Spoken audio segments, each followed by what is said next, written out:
Damn, truck's on fire. It's like my diesel heater just ran out of diesel fuel, so it's a smoke. Alrighty guys, I got 3 intake boxes here. I've got the intake box out of the 3rd gen. So it sits in the engine bay just like this. And this is a Toyota product. I was working on it one time and cracked the support arm right here. So I put some RTV up there and I've checked it out. She doesn't leak, so this box is still good. This is the one where the mass airflow sensor is on the side and it screws in so it faces up. This is one that I got from the junkyard. This is a Toyota OE product and it's set up the same way. Goes out into the fender, the passenger fender. Then this is the one where the mass airflow sensor bolts into the box. And this is the one that I just bought off of Amazon. This is a China box. And right off the bat, this thing weighs like a feather compared to the OE ones. But it's set up the whole way. This box here is $500 from Toyota, so I wasn't going to go down that route. I've checked my junkyard 1,000 times, couldn't find one. I needed one where the mass airflow sensor screws in to the inlet or the tube here. So I finally said, hell with it, I'm going to buy one off of Amazon. I could do something where I take the lid off and put the Toyota lid on here and kind of say like, oh yeah, I got a OEM intake box. So the reason why I bought this box is because I've got 2 3.4s. The Tacoma didn't come with an intake box, it had a K&N in it. So I actually cut the K&N tube here and I'm running the factory box here. So it is a enclosed filter. It's not a K&N cold air intake where the filter just sits here in the engine bay and circles in with all the heat that's going on in here. So, and I think what I'm going to do is put the China box in there and put the same MAF sensor that came on the truck in there, and then we'll be good to go.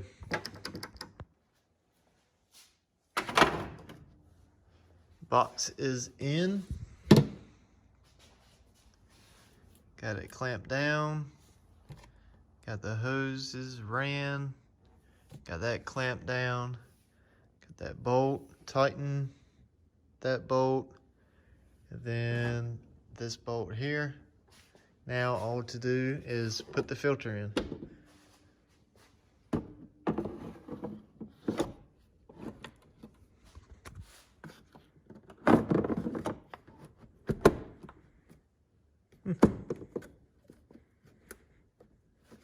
It's not so bad. It's clamped in there pretty good.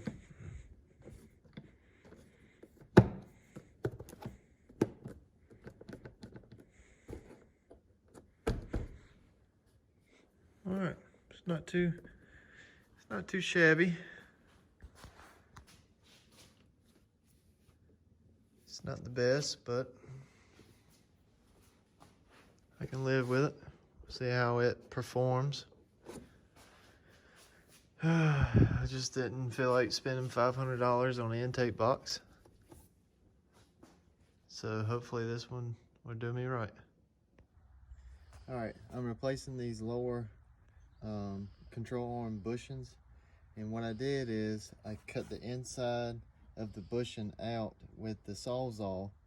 And then I took your factory Toyota brown jack, put the base on the inside, and then took like a flat screwdriver and I pressed it in I got the bushing, the rubber out, and then this socket, which is a 35, fits perfectly to take this metal piece out. But I couldn't get it in here with the jack, so I took the flat screwdriver, bent this metal piece in, and I was able to fit this socket in here. And then take your blowtorch, heat this up really good, just to keep recording, and then I'll do a voiceover.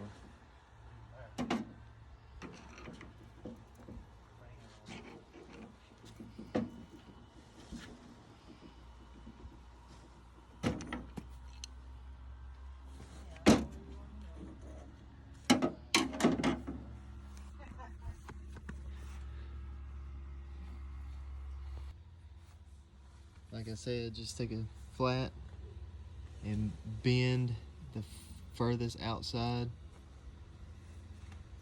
into it. That way then, right here I'm using a 30mm shallow. And then I'm gonna torch this whole area up and then press the whole piece out in one piece, hopefully.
Alright, I'm going to show you why you need to replace the lower control arm bushings.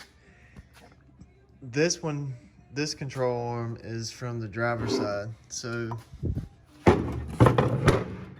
when it's in the truck, it's just like this. And then the lower ball joint set like this up to the tie rods. So this here is in the rear front. So this is the front here, And then this is going to be on the rear side of the subframe. This is where you're going to have your most play in the bushing. As you can see, it's not tight at all. This is like where the racking pin's at. Like the most of the weight's always on the driver's side because of the driver, the battery, the fuel tank. So this has a whole lot of weight on it all the time. And then this one here is still tight. There's no, it's just a tad bit of movement. But 9 times out of 10, your Tacoma or 4Runner is always like this in the on the driver's side control arm, lower control arm. So this is what I'm gonna do. I'm gonna try to just press them out. I'm gonna heat them up a whole lot, and then try the jack press. And then if that doesn't work, then I'll just take the Sawzall here, then press it out like that, how I did before. All right, same thing. I was able to get this one out without having to Sawzall the inside. So I'm gonna do the same thing how I did on this side. And I'm just gonna blow torch it and then take the jack, set it up, press it out.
Alright, here is the white line bushings installed.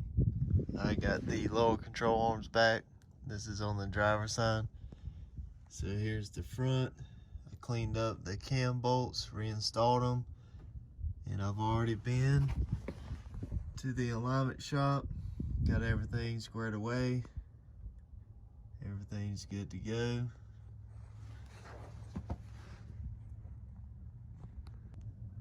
And here's the passenger side.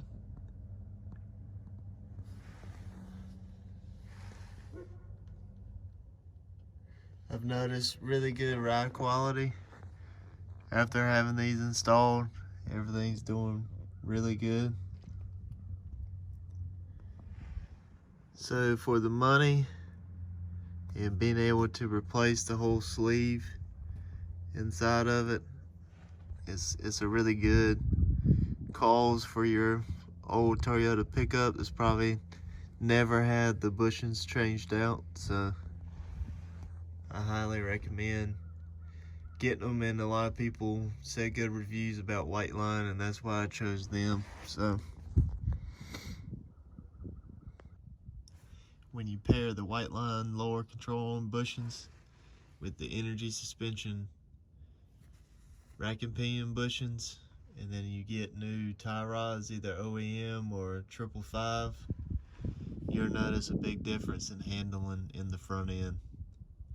I'm really impressed. It had a whole lot of play in the front end of this truck before I did all this. And then I also have JBA off-road upper control arms too, and that helps out a whole lot. Alright, got some new tie rods for the 2001 Tacoma. This is the 555 or the 35, made in Japan. And this is the outer tie rods. And then these are the inner tie rods. And as I can tell, these are awesome quality.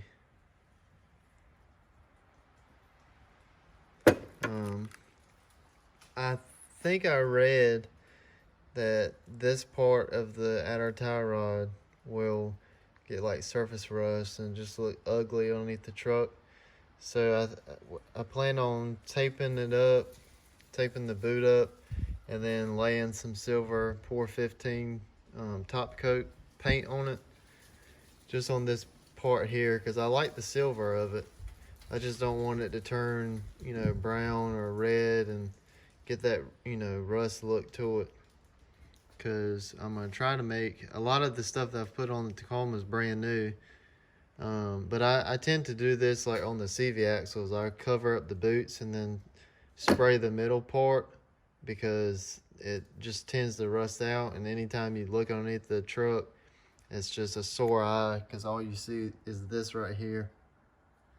So, but yeah, this is the outer tie rod that I pulled off of the Tacoma. Not sure what the brand is, but definitely doesn't look anything